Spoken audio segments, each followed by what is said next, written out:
ආයුබෝවන් කෙරෙහි සාදරයෙන් ගෞරවයෙන් අපේ YouTube channel එකට අපේ YouTube channel එක නරඹන්න පිළිගන්නවා.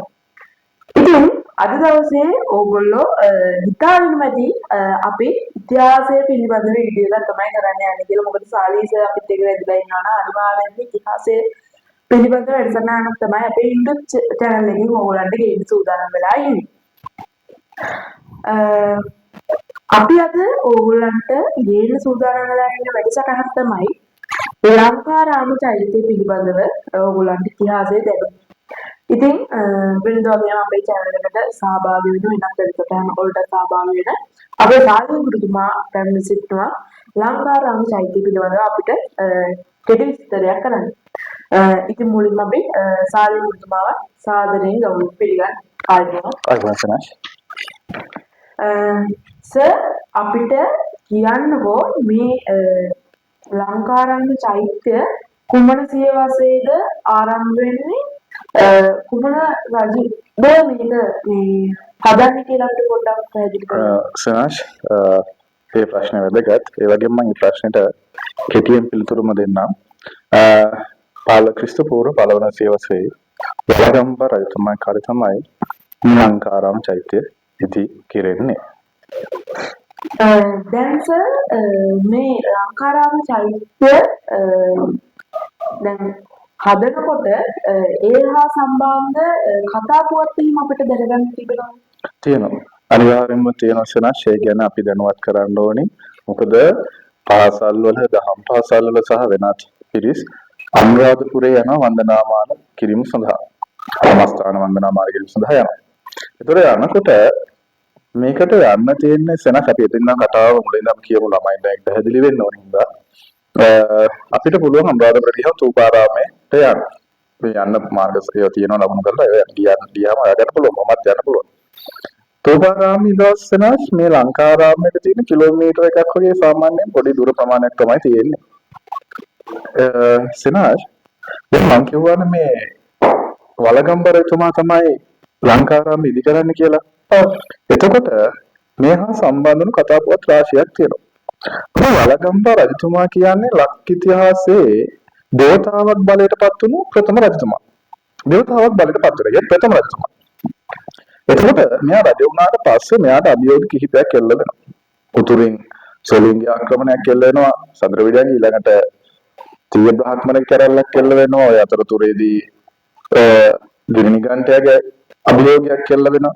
ඒ ආක්‍රමණ කිහිපයකට මුහුණ දෙන්න සිද්ධ වෙනවා. දැන් වළගම්බ රජතුමා උභයක් ඒ තමයි මේ තීය බ්‍රාහ්මණ විචාරලත් වෙනවා දැන් එකවර තුනකට මුහුණ දෙන්න බෑ.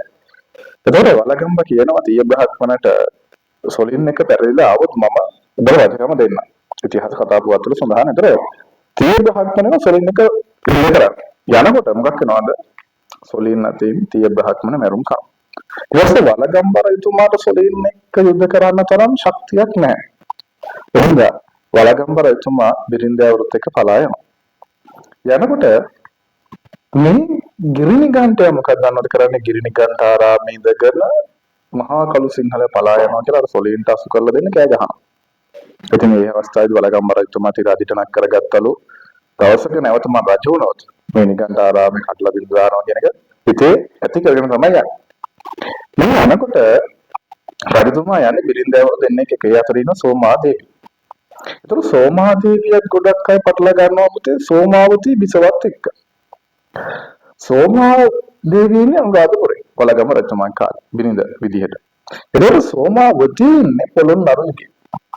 හරි. සෝමාවතී බිසව පොළොන්නරු ඉන්නකොට පොළොන්නරු ඉදි කරන චෛත්‍යය තමයි සෝමාවතී චෛත්‍යය. හැබැයි සෝමාදේවිය සිහි වෙන්න ඉදි කරන චෛත්‍යය තමයි ලංකාරාම. ඒ ඉදි කරන හේතුවක් තියෙනවා සනස්. දැන් පලායනකෝනේ වළගම්බ රජතුමා පලා යනවා. යනකොට පුතේ සෝමාදේවියනේ දැන් අනිත් බිසවට දරු ගැබක්. ඒ දරුවෙක් කියන කරත්තේ බර වැඩි.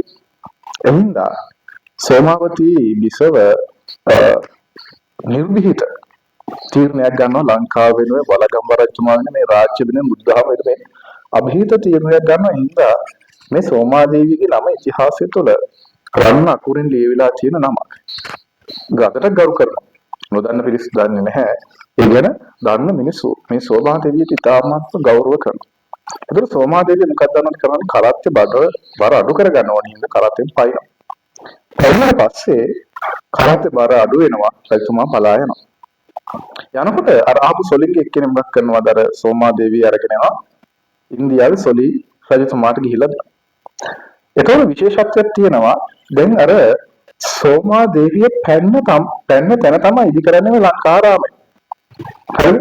ඒ හින්දා ඒ ලංකාරාමයේ ඉදි කරන්නේ සෝමාදේවි කරත්තෙන් බැස්ස තැන. ඒ හින්දා මේක තවත් නමකින් හඳුන්වනවා සෝමාරාම චෛත්‍ය කියලා හඳුන්වනවා. හරිද? දැන් ඔන්න ඉන්දියාවේ සොලි රජතුමාට ගිහිල්ලා දෙනවනේ. දුන්නාට පස්සේ සොලි රජතුමාගේ ඉන්න දියණියත් සෝමාවති සමයිනෝනේ සෝමාදේවිය වගේ ලස්සනයි. සෝමාවතිනේ බලනවනේ. සෝමාදේවිය වගේ ඒ දියණියත් දෙන්නම එකම වගේ. ඒ හින්දා සොලි රජතුමා මොකද කරන්නේ? දරුවන් දෙන්නම කියන්නේ සොලි රජතුමාගේ දරුවත් දියණියත් අර ලංකාවෙන් අරගෙන ගිය වලගම්බ රජුගේ දෙවියන් සෝමාදේවිය මොකක් කරනවද? හොඳින් ආදරණයක බලාගෙන හදනවා. කිසිම කරදරයක් කරන්නේ නැහැ. ඊට පස්සේ වලගම්බ රජතුමා මොකද කරන්නේ? දැන් වලගම්බ රජතුමාට මුහුණ දෙන්න වෙනවා මොතේ මේ වලට ඔය බැමින් ඉතිහාසාගතය කියලා වසර 17යි මාස 7ක වගේ කාලයක් සංගවිලා හිටියා කිව්වා. ඒකේ බැමින් ඉතිහාසාගතේ බේරෙන්න මුහුණ දෙන්න. කොහොම ඉන්නකොට මේ වලගම්බ රජතුමා නැවත සේනාව සංවිධානය කරගෙන රාජ්‍යත්වයට පත් වෙනවා. රාජ්‍යත්වයට පත් වුණාට පස්සේ තමන්ගේ දේවිය පැන්න තැන මේ ලංකාරාමය ඉදි කරනවා. සෝමාරාමය කියලා නම දානවා. ඉදි කළාට පස්සේ ඇය සතු වෙලා තිබ්බ රත්තරන්, ඒ කියන්නේ සෝමාදේවිය සතු වෙලා තිබ්බ රත්තරන්, රිදී, මුතුමැණික් ඒ වගේ සර්වඥ ධාතුන් වහන්සේලා මේකේ තැන්පත් කරනවා. තැන්පත් කරලා අඩි 50ක් විතර උසට මේ චෛත්‍ය ගොඩනගනවා. මේකේ චෛත්‍යයේ වට ප්‍රමාණය අඩි 150ක් වගේ වෙනවා කියලා තමයි සඳහන් වෙන ඉතිහාසයේ තොරතුරු වල. කොහොම හරි මේ ලංකාරාම චෛත්‍ය තුල රත්තරන්, රිදී, මිනිමුතු මැණික් වගේ තියෙන හින්දා මේක ඇතැම් තැන්වල හඳුන්වනවා මණිසෝමාරාමය කියලා හඳුන්වනවා. මොකද මේක ප්‍රමාණයෙන් ටිකක් කුඩායි. අනිත් ස්තූප වලට වඩා ප්‍රමාණයෙන් කුඩායි.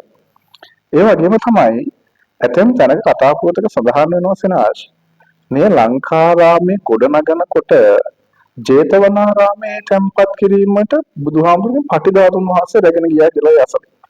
යනකොට ලංකාරාම චෛත්‍ය ගොඩනගන පිරිස විසින් ඉල්ලුවා අර පටිධාතුන් කොටසක් තැන්පත් කරන්න. දෙන්න බෑ කියනවා. ඒ ජේතවනාරාම තැන්පත් කරන්න ගියනේ. ඊට පස්සේ ලංකාරාමයේ ඉදි කරන මිනිස්සු එකතු වෙලා අපක් කරනවා ධාතුන් කොටසක් ගන්නවා. කොටසයි ගන්න පුළුවන් කියලා තියෙන ඒකත් තැන්පත් කළා කියලා සඳහන් වෙනවා ඔය ලංකාරාම චෛත්‍යය.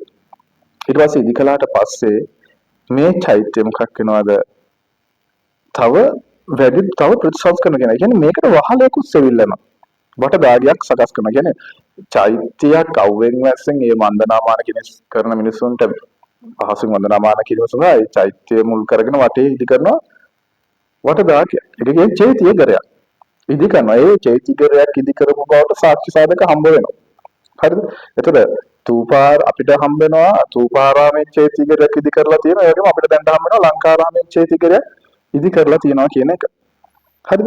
දැන් මේ චෛත්‍ය පිටේ තවත් ඉතිහාසකර කතා කරන මේකේ හැඩය ආකෘති ගත්තාම මුල් කාලේ මේක බොම්බුලාකාර ස්වරූපයක් අරගත්තට පසු කාලේ මේකේ හැඩය අරගෙන තියෙනවලු මේ කියන්නේ ආම්ලාකාර.